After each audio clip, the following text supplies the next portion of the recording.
The following podcast is an older podcast from 2018. Please like and subscribe to hear future podcast episodes when they appear on YouTube. You can also hear the podcast by searching Sparkcast on any program that searches for podcasts, or go to geekaid.com. This episode is a review of the original Transformers Season 1, Episode 3. You can watch the episode before our podcast to understand most of what we are describing, but it is not necessary to enjoy the podcast.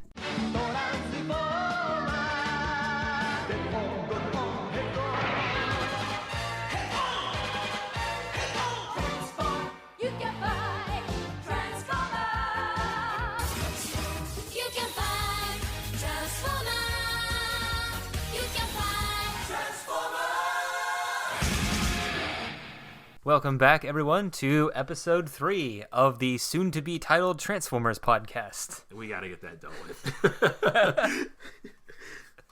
Would you like to take a stab at the description of this episode? I actually remember this one a lot for some reason, compared to the second episode. Hi, everybody. I am Thomas Berger. Yes. Hello.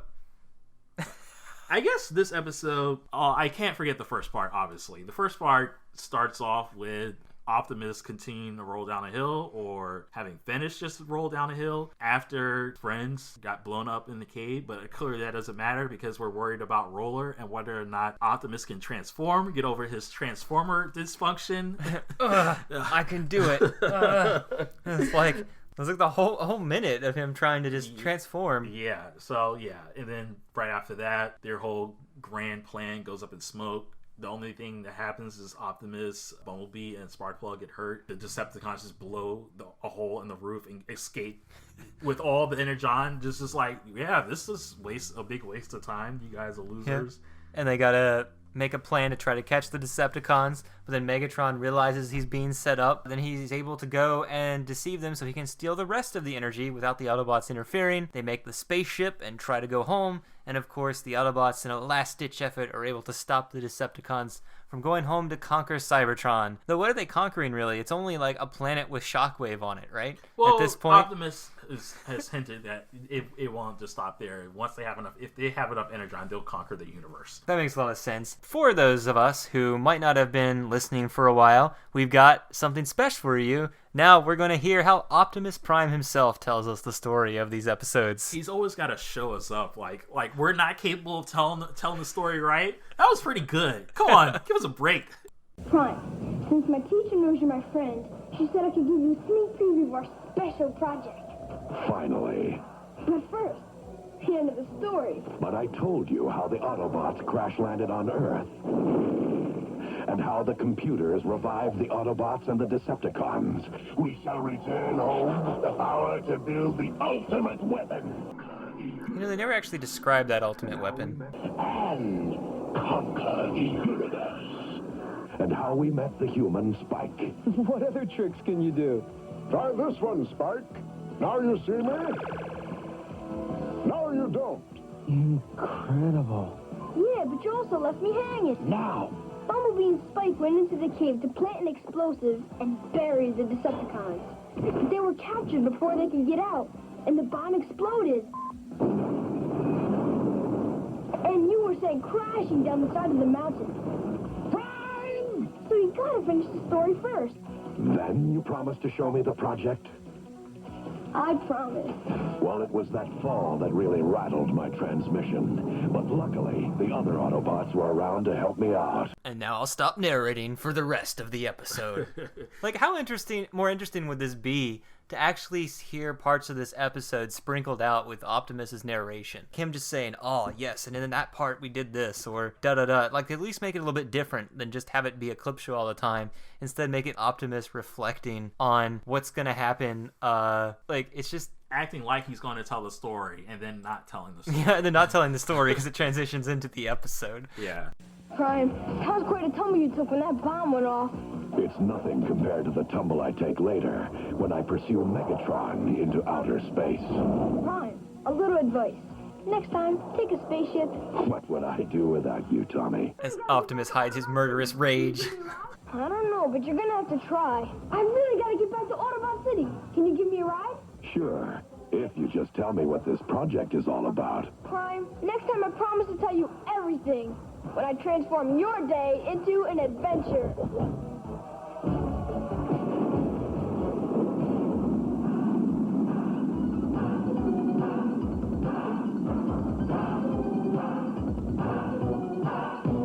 Are you excited? Do you want to see what Tommy's school project was these last 3 episodes? Is it... I mean, it looked like a sculpture, almost. Like, it's kind of weird. Actually, your prediction there might be accurate. Are you ready for it? A sculpture of what, though? That's going to be the thing. All right, the story's finished. So now can we look? He really wants to know. Sure. Tommy, I don't know what to say. Even my own programmer. He made a bust of Optimus Prime for his school project with his soldering skills. Even my own programmer couldn't tell the difference. But what's it for? We're going to present it to all of you Autobots to celebrate the anniversary of you guys coming to Earth. And what better way to celebrate than with a statue of the greatest Autobot of all, Power Master Optimus Prime. Now in stores. Buy him now. Gonna sell that bus. See, when this came out, Power Optimus Prime was out, and I think it was just, he had a human or alien Nebulon that transformed into his transistor that you put him in his stomach, and it was supposed to grant him more power. Okay, yeah, I've never really heard of that. That's not something I'm familiar with. Yeah, it plays a bigger point in the Japanese Super God Master Force show, where the humans actually become the transistors of the robots. They got to animate it all up, got to give them all these extra powers and stuff. Good old-fashioned robot fist, that's all that we need. So, for Generation 2, was there any differences? Well, here's another weird thing. There is a second version of this episode for Generation 2, so technically there's 4 versions of this episode total. Apparently for one of the toys, they put this episode in it re-edited in one of the toys, but didn't make it really well. And apparently a lot of the sound effects and audio tracks don't match what's going on with the screen. Really? So I find that pretty interesting. I'd like to try to track down that and add it to my massive giga suplex of Transformers episodes that I have. Let's head on to the next segment about what we liked and didn't like about this Transformers episode. Me, Grimlock, no like you! I think the first thing I liked was that we got another rematch between Hound and Rumble. Oh, yeah, we did. He's like, oh, so here's the thing that I thought was interesting. It's not an animation error, but Hound fights him and he says, I owe you for that dam. and then while he's saying that, water bubbles are coming up in front of him. At first, I think they're just reusing a scene. Yeah. But instead, they're actually putting that over the new scene, and so it's actually an artistic choice. Why? This is weird. It's to make these kids remember what happened in a visual way instead of just talking. You know, show, don't just tell. Okay, yeah. I didn't even catch that, so. Oh my god, this was the greatest line. So just listen to Optimus Prime here, because he has a complete bipolar meltdown, and it's just... Sideswipe. Give me your rocket pack. My rocket pack? Now! Yes. Oh yeah, definitely. I definitely noticed that and remember that. He's like fed up with their crap. I have to do everything. Don't question me. It's like, I've already been commanding you forever. Don't you know that when you guys are useless. If I got all my ideas, they work. Don't question me. What have you done?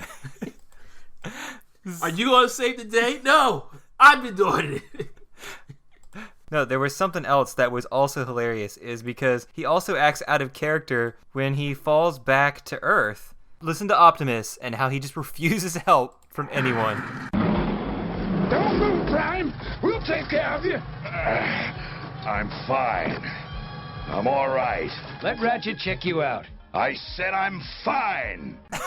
He is pissed off. He makes a backhand like he's getting ready to smack the guy that just asked him for help. It's like, wow. And Optimus will never act like this ever again. He was just having a really bad day because he thought the Decepticons had finally won. It was like, nothing else matters. It's over. They're out of here. We're stuck on this backwater planet. I don't need to control my emotions anymore. With these humans that don't trust us, attack us on sight. That's not. That was definitely of what I know of Optimus and other series. To come and see this happen, I was like, whoa, okay. And because it's just so sudden, because the first few episodes, he's not acting like that at all. And then all of a sudden, this is not the right day for him. But it's not the only thing. Megatron also acts out of character, because when the ship is about to crash, he's actually legitimately scared he's going to die. And he screams, he's like, is he really scared? And I was like, that never happens to Megatron being like showing any kind of weakness like that. Also, I thought it was funny when Spike says, now can I go to Cybertron? Optimus is like, ask your father. Optimus Prime knows what minor rights are. He's not going to be responsible. Sign this form. Have your dad sign this permission slip. It was like, now you can go to Cybertron where you can't breathe. Prepare to live. Some other quick things that I thought were pretty funny. Hound teasing Ravage after they captured him and had him in the cage. And he's just dangling the keys in front of Ravage. And then he makes the Megatron hologram and puts him up there next to the cage.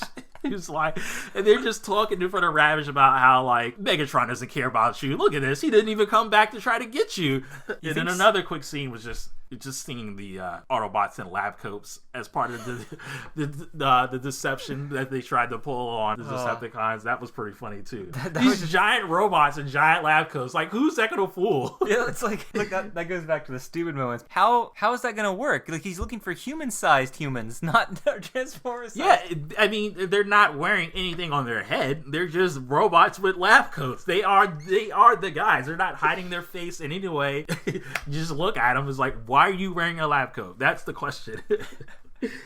One thing I wanted to mention about this episode that I don't like is the forgettable characters of the Transformers series. So when I'm watching this episode, there are 3 characters I legitimately do not remember from my youth because they do not stand out in any way whatsoever. So, and those Transformers are Blue Streak and Windcharger. And there was also Sunstreaker, but I at least remember what he looked like, even though I never remembered his name. Oh, really? Okay. So Blue Streak, I feel like that's... There's also a 4th one. It's that black Transformer with the stuff mounted on his arms, on his shoulders. That looks... Oh, God, now I don't remember his name. Yeah. See, you see, I can't remember them because they're very unforgettable. I don't remember it. I thought I looked it up before this, too, and I already forgot by the time we did the podcast. Wow. That's just how forgettable they are. So, Blue Streak, I don't know if he doesn't have any dialogue really most of the time, but I don't remember him as a kid watching this whole show. I remember people, that's a name I remember. I don't remember Sunstreaker. I don't remember the other guy. Windcharger. I've never heard that name before. And then there's also the black Transformer that I can't remember. I thought I write him down. Was it Hound? No, not Hound. So yeah, I'll just have to try to remember this before, like, that's how forgettable they are. But yeah, these 4 characters, I don't think have any impact on the show whatsoever. They're just completely forgettable. I don't know about you, but when you watched Beast Wars, was there any character that just never stood out when you were watching that one? I don't think so. The Beast Wars cast was kind of like, it was just a small selection of Transformers on both sides with the Decepticons and the Autobots. Yeah, there wasn't really, like, you couldn't even, Tigertron didn't show up in every episode, but he was still one that you thought about. I guess if there was one Transformer from Beast Wars that I would say was, like, underutilized, well, not underutilized, but was just there, just, you don't root for him, you don't root for against him, Scorponok. He just was... Yeah, he was just there. I mean, he's supposed to be basically like second in command, most loyal to Megatron, but they kill him off, replace him with Inferno, who basically filled the same role, just like crazy loyal to Megatron. And is this the guy who got killed in the volcano? Scorponok? Yeah. He dies in the lava. Okay, because I remember I was watching season 2 and I was like, what happened to that guy? And I had to look online to remember that he actually died. Yeah, he died in the lava. And I don't even remember much of their powers. For those forgettable Transformers that I was mentioning, I remember. Well, clearly one of the powers is Blue Streak can fly. Well, no, this is the pilot. Remember, so we actually haven't seen his abilities. I do remember Windcharger can produce. I think he produces wind gusts or something because he shows up in the children's book I had. But yeah, so let's go on to Starscream's blunders. Wait! Don't tell me what to do. I'm not like the others. I do what I want when I want. What did Starscream do to help the Autobots this episode? Well, in the middle of the episode, he tried to overthrow Megatron by shooting him in the back, and Megatron just deflects it. She tried to shoot him in the back. Maybe Megatron just turned at the last moment. Well, no, like they were having a conversation, and Megatron just disrespected him. by just turning away and walking when they were still talking. And so here's he the thing. shot him in the back. So what? So this is the first time Starscream learns from his mistakes. Instead, this time he tries to overthrow him by shooting him in the front. So what I find hilarious is Starscream is taking up so much of Megatron's time that he prevents them from being alerted to Mirage, so Mirage has times to blow up everything and stop them from returning to Cybertron. So Starscream once again helped everybody out. But I will give him credit though. Instead of Megatron, he took out... shot the intruder. Yes, Yeah. He got his priorities straight because he always has his priorities straight. And then what did Megatron do? Megatron, Shoot Starscream. yeah, exactly. He didn't even care. Didn't give him any credit. Didn't acknowledge it at all. He just immediately shoots him when Starscream wasn't looking. So you can't be putting down Starscream for shooting people when they're not looking. When Megatron's doing the same thing. Well, I also wonder, like, why didn't Megatron be like, man, that Autobot's gonna just screw up our plan. Why don't I shoot him? Exactly. I was like, He's he's just so angry. No, he needs to die. He's just so angry at Starscream that he's just like, I'm going to shoot him. So for some more stupid moments, Hound drops the key to Ravage's cage, right? And then at the end, when they tell Optimus he's escaped, Optimus goes, good. But then Hound has this look of, what? On his face, along with everybody else. I was like, you were part of the plan. Yeah, exactly. That was like the animators not, I guess, realizing what was going on. One other stupid moment that I noticed was just like, why do you guys have to continue to not recognize Starscream's greatness and just choose to emasculate him? There was one scene towards the end. Spike throws a rock at Starscream.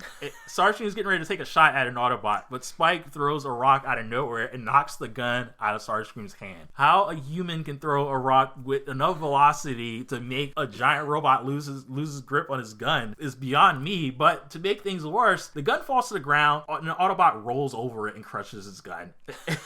And I remember he's just like, who did that? Yeah, he can't find him. He screamed, hey, who did that? It's just like, oh, why do you have to make him such a joke? This is not the way he was supposed to be. That's like the writers having some fun with him. Yeah. That's all that was. It was completely unnecessary. Now, I can see if his gun was about to blow, like, Optimus's head off. Yeah. But I just thought that was, funny just in the middle of nothing. Well, he also has this whole conversation with Rumble. He's like, just wait, I'm gonna rule. When loyal of all Decepticons, Soundwave is right next to him. It's like, yeah, that's when you should start admitting your plans again. The one thing I thought was hilarious, too, is Optimus can't take the explosion from the mine, but he can take a drop from space to the Earth, and he's just like, I'm fine. Yeah, that was pretty good. And then, like, Roller was at the heart of the explosion and is just magically fine. As this will become apparent, Galvatron's at the center of a planet exploding. He comes out fine later, too. But what ends up taking him out? Falling in the Arctic. Yeah, they are just, I guess they got that technology down. They can just survive explosions. But not concentrated laser blasts or something. So I want to talk about two dialogue options that were just weird. When you hear them coming out of Transformers' mouth, they don't make any context because they're human sane. So Mirage was like, can you make a 4-car garage? When asking Hound about his holograms. And I'm like, do you want to enslave other Autobots and put them in your garage? Oh, wow. Oh my god. Is that what you want to do? Is that your, like, secret id coming to the forefront? I didn't even think about that. And another time, Optimus is like, you're in the driver's seat now, Megatron. How does that even make sense? You guys drive yourselves. Yeah, it was also kind of weird, a small minor thing, how they know all about the belts, the seat belts and stuff, and telling the humans, like, buckle up and all that stuff. They care about motor vehicle laws, like a cop's gonna come out there and give him a ticket because a passenger's in the car without his seatbelt. Well, you know what that is, because this is a cartoon for kids, and we can't show people not driving without seatbelts. Can't be reckless. So let's transition into... Hey, boys, we're gonna be movie stars! I think, according to this third episode, that Mirage is the main character of this episode. You see in a deleted scene in episode 1, where he's talking about how he reminisces. He questions in episode 2 Optimus, because he's like, let's just go home. He's like, we can just leave these people here. And Optimus is like, no, we gotta stop them. And in this episode, everyone's just like, where's Mirage? And it's because he's on the ship, even though he could use that ship to go home, or he could even side with the Decepticons and go home. He just decides to blow it up and do the right thing and stop the Decepticons from returning to Cybertron. So that was his character arc throughout the 3 episodes. Yep, it definitely does come to an end. It's definitely, like, more than any other Autobot has done besides Optimus. But yeah, I definitely agree that was like definitely a pivotal moment that they've been building up to. I still hesitate to call it the main character because he still isn't around that much. There really isn't a main character besides like Starscream, Optimus, and Megatron. Cuts into there's a character scene from Mirage also cut out from the deleted scenes. They must be terminated. So there's some deleted scenes where Starscream tries to blast Megatron for the first time, and there's just more dialogue of him begging for his life. Oh, really? Yeah. And I was just like, I'm not going to subdue you to that again. Well, I don't think they cut enough, really. Maybe they should have cut out that whole scene if it was going to go down that way. And there's also dialogue of Megatron saying, slow the cruiser down. I want Optimus to think he's catching up to us. I'm just like, okay. And then it's just funny because there's a line right after he says, now! Immediately, and he takes the jetpack, Jazz just says something to him, and Prime just suddenly switches to calm mode again and says, I'll be back, and flies off. And I was like, geez, just twist your personality around at the drop of a hat. So there are 3 dialogue scenes from the deleted that I think are actually worth listening to, and let's listen to them. Where's Mirage? That's strange. I saw him before, during the fight. He's gone now. Poor Mirage. More than any of us, he hated the fighting. Maybe it was too much for him. Maybe it was too much for him. What does he mean by that? I think he means is he not sure that he was on the plane? Did he think that he just was in the middle of the battle and just decided to take his own life?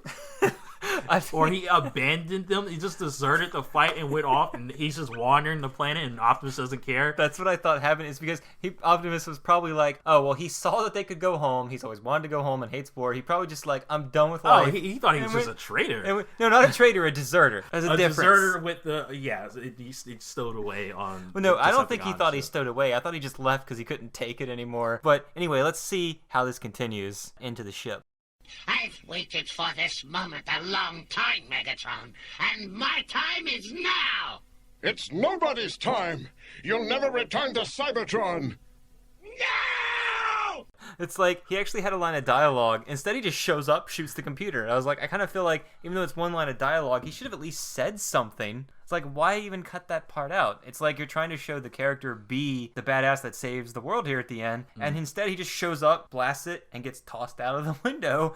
Yeah. I mean, I still kind of think it was kind of effective the way it was, where like clearly he's the guy who saves the day after expressing how much he doesn't want this fight to go on. He just wants to be done with this. Yeah, and so there is one deleted scene that I must play again that is just the last time we'll ever get to hear something like this said.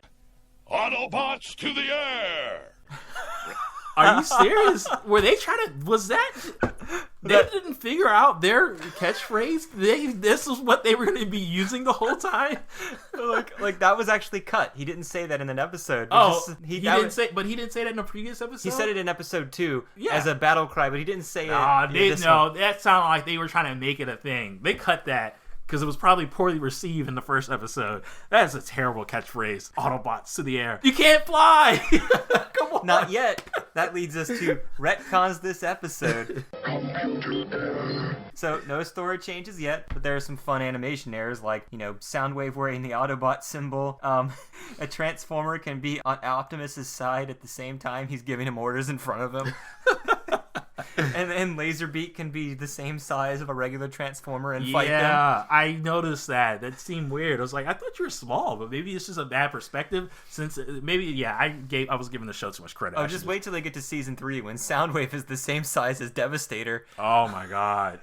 Fun facts about this episode. Dark, excessive, time, liberty. Did you know that Ravage actually speaks and has a line of dialogue? In this episode? Yeah. Oh, really? I didn't catch that. When Ravage is in the tape deck from being released, it's not a recording of Hound's voice. It's Ravage's own voice talking about what they're doing. Oh, yeah. Okay, yeah. And I didn't notice that it was a different voice. It wasn't Hound's voice. It was just another voice. I was like, oh, I guess this must be what he sounds like when he's being played back. He's supposed to actually speak, according to the Bible, the figures. Because in the comic book, he actually did speak, and so did Laserbeak. The other thing that was funny is Optimus is like, give me your rocket pack. That almost makes you think that it's Sideswipe's thing, like he has the rocket pack.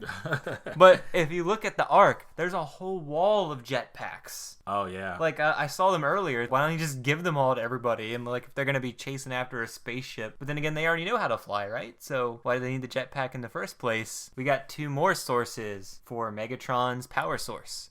He went for rocket fuel, which was actually the fake out, then just went to a military base and converted more oil into energon, which he'd already done before. Yep. So what do you think? I can't imagine there's going to be too much variety with that. I mean, what more can they do besides oil and some kind of fossil fuel stuff or electricity? So is he going to go green? Going to still like some high-tech solar panels that they were trying to build in the 80s? Actually, some batteries. The first electric car. I think that actually happens when the Autobot scientist tries to work with the Decepticon scientist. They make like a solar. They make a solar absorber. And wow. But yeah. So what did you think of these initial 3 episodes here? Yeah, I don't think I mentioned it, but watching this for the first time, I guess I mentioned before where like it doesn't seem like there's a whole lot of filler going on. There's just stuff is happening. There's a lot of plot going on. And the filler that's there is fun, like when they're making the hologram of Megatron right next to Ravage, that kind of thing. Yeah, it's quick. It's not a lot. Mm-hmm. The little filler that is there is just like it's pretty quick in it, but it's all pretty entertaining as well. So you're not bothered by it. But yeah, it really just seems like they're telling like a pretty good plot. There's not like a whole lot of wondering like why are they messing around with this stuff, stupid plan kind of things. It's just like. Yeah, I really did think it was all pretty good. I wasn't getting bored at all. Yeah, and I didn't really think, sometimes when I watch some older cartoons, even though the animation quality has some errors and things like that, like at one point, Spacecraft and the animation error when all the like the flying Decepticons just turn around and follow him doesn't match with Megatron walking, and all of a sudden there's like 4 of them walking in somewhat a different direction. It's really hard to describe this error, but it just did not look right. Yeah. But what my main point is, when it comes to the plots, though, I'm just watching it and enjoying them. And I'm not questioning it. If you watch some older cartoons, you're like, that would never work. But in this one, this is just a fantasy cartoon where they're like, this converts to energon, we got it. Well, yeah, but even still, it's not a whole lot of that stuff where it's like, this doesn't make sense. Why would you do this? This is a ridiculous idea. I mean, a lot of it still seems kind of grounded. I mean, it's not like a grand scheme. It's just simply, this is an energy source. We can steal this and convert this to energon. What grounds the series for you? Is it the human characters? What grounds the series for me is Rumble and Hound going at it for a 3rd time. So basically, watching these first 3 episodes, what Autobots and what Decepticons stand out for you in the series? Just looking at the first 3 episodes. On the Autobot side, Optimus and Hound, because Hound's usually the guy. He's doing a lot of stuff. I'm surprised because I don't recall like people talking about Hound. I guess he never really shows up in other stuff. What happens is they start teaming up Bumblebee with Spike all the time, and in these 3 episodes, he actually travels with Hound all 3 episodes. The 2 episodes he's in. Yeah, they eventually switch that to Bumblebee, so Hound doesn't get as much interaction with him as they used to. Yeah, he probably and the interaction he does get is probably less meaningful as well, because they use Hound a lot for stuff like he's watching Ravage. He's going to go spy on the Autobots after they wake up, and he can make holograms. So that combined with like Mirage, you think would be a perfect 2-parter. But remember, when they originally filmed these episodes, after the pilot, less Transformers show up because in order to save money, they try to get only the Transformers written in an episode who the voice actor already voices 3 of them, so they won't have to pay other actors. So that's why only certain Transformers will show up from time to time in future episodes like that. Okay, yeah, that makes sense. On the Decepticon side, Megatron, obviously, Starscream, definitely, Soundwave, because he's kind of like the Hound of the Decepticons, where like he's being used for everything. He's the guy to go to. So Mirage? I'm surprised that I don't know if it's Thundercracker. What's the name of the other flyer that? Thundercracker and Skywarp. Skywarp. Yeah, I'm surprised. I'm not sure. One of those two are definitely being used a lot more than I would have expected. I thought they both were just not exactly mindless, just drones of Starscream that would that just does what he says. They seem to have their own personality. They conversate on their own with Megatron. They take orders from Megatron themselves. Yeah, well, and you have to. They actually show up in almost every episode too, along with the main cast.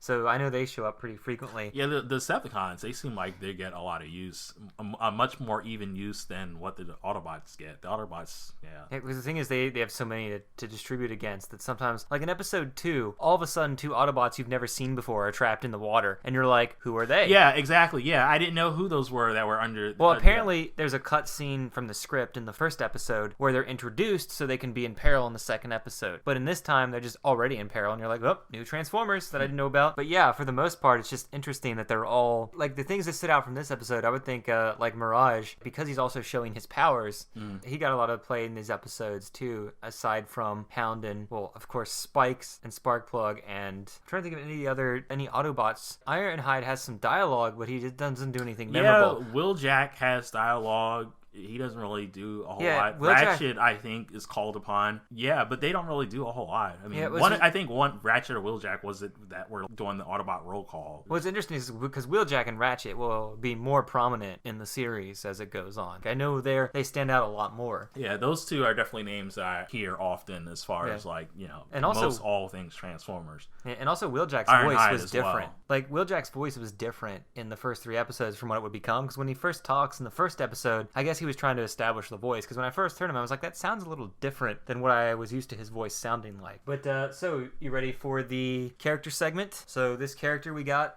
Mirage.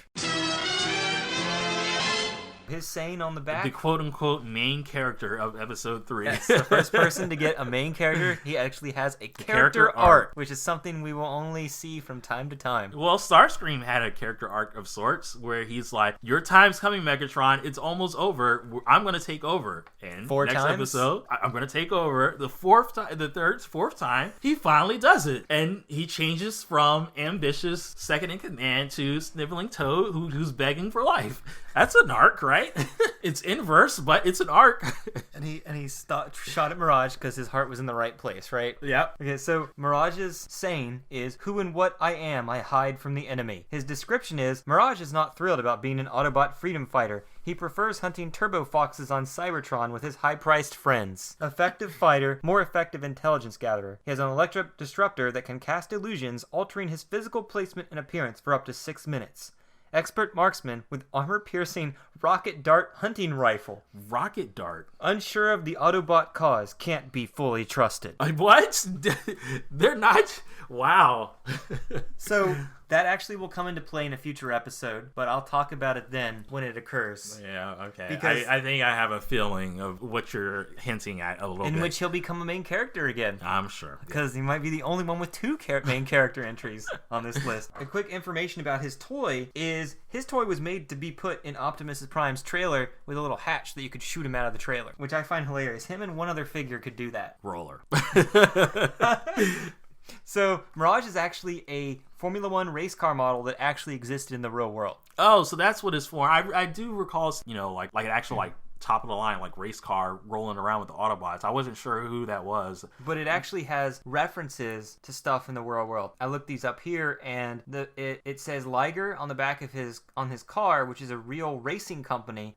Second is Klein's, which is a parody of a French cigarette company, because, you know, kids need to know stuff like that. And then there's a dancing gypsy on Mirage down here near his body, which is a reference to a similar logo for an auto company. And then Elf on him is a reference to an oil company. Okay. So he's got like 4 references on his body. But the weirdest thing about Mirage is he's the only Transformer of the original Generation 1 toy line that never got re-released because his original mold was damaged or lost. Oh, wow. I guess when you try to go into Toys R Us in the 2000s when they started re-releasing Soundwave and Optimus on how they originally looked, you couldn't find him because they didn't exist anymore. Instead, they used a GoBot mold and called it Mirage when Generation 2 came out. And apparently, they incorporate stuff like this into continuity by saying that this GoBot was a clone of Mirage, even though he looked nothing like Mirage. And then that affected a future cartoon where that guy showed up looking exactly like that. That's really weird. And I'm just like, wow. And it's just like, yeah. Anytime a toy comes out, they try to make it part of the continuity, even despite all the real-world occurrences that go on behind the scenes. After the movie, what happened to Mirage?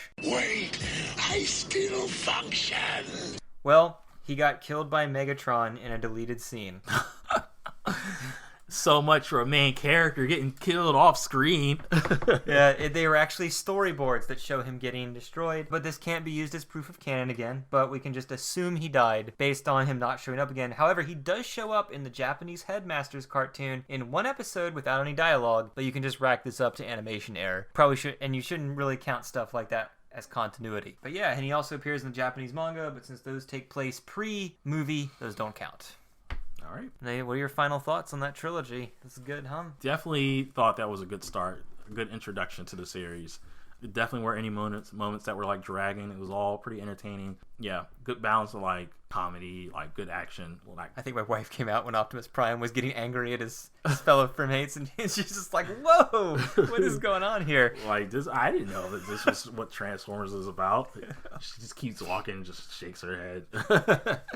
But yeah, I thought it was pretty good. I would hope that the next episodes would be of this quality, but I've seen other shows. I'm just going to go ahead and assume and prepare myself for the dip in quality, like most American cartoons at the time did. Well, there's 17 season 1 episodes, and then they mass produced like I think 50 episodes of season 2 or something like that. I'd have to go check, but they've mass produced a lot for season 2. And yeah, I'm just getting ready for the onslaught of introduction after introduction for all these new characters. Well, you don't have to worry about that. Season 1 is only the same 16, 18 characters. Oh, really? Oh, yeah. right. No new one. Actually, no. One new guy will show up, which we'll talk about later. But for the most part, other than that, it's like Shockwave returning, who was already introduced. So technically, he's not introduced in a future episode. And I guess I'll also assume that there's probably going to be more humans introduced. There'll probably be more. I would guess maybe there'll be more Dear Diary scenes from Spike. Do you remember? Well, so we've watched the parody episodes. Hoping he's going to be the president. Did you watch the episode where nobody's really damaged as long as they've got courage? I don't remember that. That's okay. Funny. Yeah. Well, then you're in for a surprise for some future human characters. But no, there's one last thing about Mirage. I do remember him really specifically from the series, mainly because of these episodes, and I remember he shows up from time to time in some of the episodes, just not doing too much, and just his power stands out, being able to turn invisible or fight somebody in the back. Right. I always thought that was kind of cool when I was a kid. But yeah, I liked watching these first 3 again, and also just checking out Power Optimus Prime's version of events. So this is the 3rd episode, and for the next episode, we've got something different for you. We're going to take a look at the Japanese version of these first 3 episodes, and just tell you what we thought about based on the voices and how they do everything there together. We'll also take a look at the first chapter of the Japanese manga, as well as the differences between the American and the Japanese opening and ending theme songs. I'll be looking forward to that. And this is Shawn and Thomas signing off for today. See ya. Thanks for YouTube user Transformers at the Moon for hosting every deleted audio segment from every episode of the Transformers. Thanks to tfwiki.net for information used in our Character Spotlight feature. Thanks to tfraw.blogspot.com for the Season 5 and Generation 2 episodes.